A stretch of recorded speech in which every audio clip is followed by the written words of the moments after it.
Hey, how's it going, guys? Today we're going to do a very quick video on what I use on a daily basis. I think this video is somewhat important to make because, frankly, opinion is a big part of my videos. And yeah, it's probably important to know where I'm coming from when I say I like a board or don't like a board. Usually I try to include a little bit of that in the video itself, but obviously, it's not going to be like super in depth on my opinion. I like to also include objective things here and there as well. So yeah, let's get right into it. So before I get into the things that I use on a daily basis, I do just want to note that keyboard videos are probably going to slow down a little bit. And they already have kind of slowed down a little bit. This upload's coming quite a bit later than I usually like to upload, but that's just the nature of keyboards, it seems, at least for me, because right now there's not a lot of stuff that I'm excited about, and I'm not in a position where I can ask manufacturers, designers, etc. to be like, hey, can you send me a prototype or anything like that? I'm not that person yet. Maybe in the future, but that means I have to spend my money on everything, and I'm not making money from doing this. I'm spending money, but it's because I enjoy doing this. So that being said, there's nothing that I'm looking at right now in mech group buys, stock, that I'm like, I really want this board. I did want the Mode 65 for a bit, but after looking at how my add-ons priced out, because beforehand it would just say flat $300 because they didn't let you price it out at that time. But after that, the way I had it configured ran me about $100 extra, which realistically isn't a lot, but it's a lot to me because functionally it's still a 65% and not really my favorite layout. But yeah, I've been looking at a few Alice type boards. The Orange Boy Ergo, that I believe is another through-hole kit. It just got put on group buy today, and that's something I might buy because it's affordable and it has an encoder, and which I think would be kind of cool. Plus Alice layout, it's a bit more compact and all that as well. So I might look at that. But yeah, there's nothing that I'm really looking at that I'm super excited about at this time. So I don't want to force content. I think that's very disingenuous. Is that a word?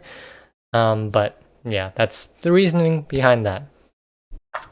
So anyways, the keyboard that I use on a daily basis is the preonic. This is the Drop OLKB preonic. It is a 5x12 ortholinear board, which is a really rare layout for whatever reason. Usually you'll find 40% ortholinears like this, or 75%, which has kind of that cluster in the middle. I believe it is a by 15 layout rather than a by 12. But yeah, the main reason that I like this layout is because it has most of the functionality of a 65%. It's just missing a couple keys, and having dedicated numbers. If you play games and you play anything like RPGs, FPS games, you probably want dedicated number keys. I tried using a 40% ortholinear, and frankly, it was cool for a bit, but anytime I had to use numbers, I did struggle because for the longest time, I've been using 10 keyless or smaller boards. I got used to using the top row numbers rather than a dedicated number pad, and that's still the case. But I do need numbers, dedicated numbers up here to even type on a daily basis, and again, play FPS games, which is what I usually play. So yeah, that's something that makes me really like this board. And on this board, I do have it configured with my favorite switch at this time, which is the Cherry Hyperglide Blacks. I have it spring swapped with TX 16mm, they're longer springs, 57 grams, I believe, and filmed with Desk Keys films, obviously lubed. And these are my favorite switch. They still feel a tiny bit scratchy, but the sound characteristic is really unique, and I really like it, albeit it's ruined by this board, because this board uses a stainless steel plate, which I don't think anyone should really make. Honestly, I would love to see a Palm or FR4 plate for this. And maybe some new case options or something like that. I don't think that's going to happen because this board is pretty much mass manufactured at this point. But there's not enough boards like this. If someone made a, say, gasket mounted version of this, I would buy it instantly. If it's 500 bucks, I'm probably still going to buy it because I love this board a lot. And I might even buy another one of these because when I first got this board, I think I messed up with inserting the switches. So some of the hot swap sockets, you do need to kind of mess around with the switch to make sure it actually makes contact. But yeah, the keycaps on this are also the same keycaps that I used in my original video, I think. And these are the Pimp My Keyboard SAP snow cap. SAP just being Pimp My Keyboard's notation for a sculpted SA set. And I really like these keycaps. I think part of what makes this board sound not so great is the size of these caps though, plus the materials inside of it. But all that being said, I really like using this board because, again, most of the functionality of a 65% in a much smaller footprint. And a lot of people kind of freak out because it's a grid layout, an ortholinear layout. But honestly, if you type like a lot, you're going to get used to it pretty quickly. At least I did. I got used to it in probably about a week. Coming back to it from the SK Ergo and the Portico took me maybe 2 days at most. So yeah, I do still really love this keyboard. Still hate the chime that happens when you plug this board in, but still really like using this board. It's still my favorite. I just want something a little more in this layout. And before anyone says anything, I'm not interested in 75% ortholinear. And I'm also not interested in the JJ50. In my opinion, it just kind of feels like a worse version of the preonic. It is soldered, and you don't have to use clip-in PCB stabs, but overall I think it's just a not as appealing package. So this is something I get questions about here and there, and this is the Keyspresso HotSwap number pad. And yeah, this was very affordable when it first came out. I think it was 60 bucks. One of my friends was looking for a number pad too, and I was like, hey, pick this up. It's very cheap. It's pop switches in it, and it's no big deal. And yeah, the one thing that was weird about the ordering process is that the color that you would get was random. My friend ended up getting a different color, and I believe one of the comments on my original video about this even stated that they got a different color. So yeah, that's something to note. I don't think this is even in stock anymore, but that's not cool, man.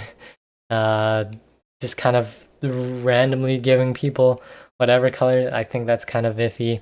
At least make it very clear that that's the case. Maybe I just didn't read the page right, but it is what it is. But yeah, I don't like the build quality of this though. It's all acrylic apart from the PCB and obviously. But that being said, if you look at the longer keys, the plus, enter, and 0, you'll notice that they're all pretty crooked, and it's really annoying if I don't kind of make an effort to line them up myself, they end up kind of rubbing up against these keycaps next to it, and it just doesn't feel good. It feels like added scratch, and it's just not fun. But yeah, just to show what kind of build quality this board has, if I pull on any keycap, the switch comes out with it. And that's with just about all of these, except for maybe the stabilized switches. But I've tried different switches in this, and it's really annoying, especially when I'm just trying to switch out keycaps, trying to keep things simple, but whatever, it sucks, but it is what it is. I do like that there is an encoder on it. It is ratcheted, so that's kind of annoying, but when I'm working, when I'm watching stuff on Netflix or anything like that, having this volume wheel, well, you can map it to whatever you want, is really handy. So yeah, I really enjoy that. And in my configuration, I have it in the black color, which I think it also came in like clear or white or something. And I have the Texie Neapolitan switches. Just gonna, there we go. And so these are just lubed. I think the spring and everything in it is stocked. I don't think they're even filmed because I ran out of TX films. I want to use clear films because the black would stick out on this from desk keys. But yeah, in my video of a typing test with these, I did say that I find these a little jarring, but that's really for everyday typing. If I'm constantly typing, I rarely use the number pad. I rarely use the actual numbers on it. It's more for when I'm doing like spreadsheet work. Having this really helps out a lot. But yeah, I don't use this. I maybe use this for 2 hours a day for work out of an 8-hour, 8.5-hour day. So yeah. But I do have PBT Notion on here. This might switch over to DCS Nightfall, I think it's called. Just because these sockets are for north-facing switches, which any board in like from this year should not have north-facing switches. Like anything catered towards keyboard people should not have north-facing. Come on, man. I think that's honestly such a big disappointment. And yeah, it uses an acrylic plate. Everything about this is acrylic. I'm pretty sure. And I think that might be why I can pull the switches out without really trying. Maybe since acrylic is pretty brittle, it might have cracked a little bit or something, allowing me to pull out the switches. But honestly, I think it's just tolerances from Keyspresso or whoever manufactured this. And one other thing that I really don't like about this is in order to use this with VIA, you have to import the key map. That's really annoying. I just want to plug it in and have it work. Now, the preonic doesn't have VIA support whatsoever, but most boards that have VIA compatibility, you just plug in and it works. And yeah, you don't have to do anything. But with this, you have to import the key map, which I think is honestly kind of dumb.